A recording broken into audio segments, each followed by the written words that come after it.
今本日新增加的3枚确诊病例，都是境外落来的病例，也下全台湾累计病例有385个。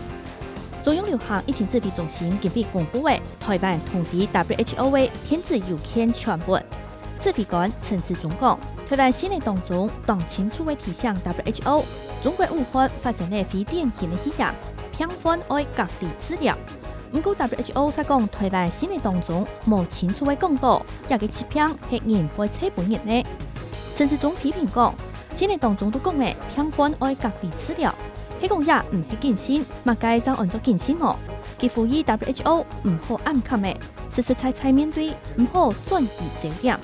中國武漢初8日正式解封，開記會籌備辦也講，已經同華航參詳的新嘅20同21也6年咧，為國有亦表示對上海浦東機場直接遇到桃園同留土湖北的台灣人接到進來。德國之聲中文網報道，德國最新研究顯示，全世界新型冠狀病毒實際確診人數恐怕有幾下千萬人，也比現時各國衛生部門公布出來嘅數據還較多。就係因為確診病患冇出現症頭，也係盲檢測到。全世界累計超過170萬嘅確診，死亡人數有4萬661人，漸漸地切上一頭歐洲。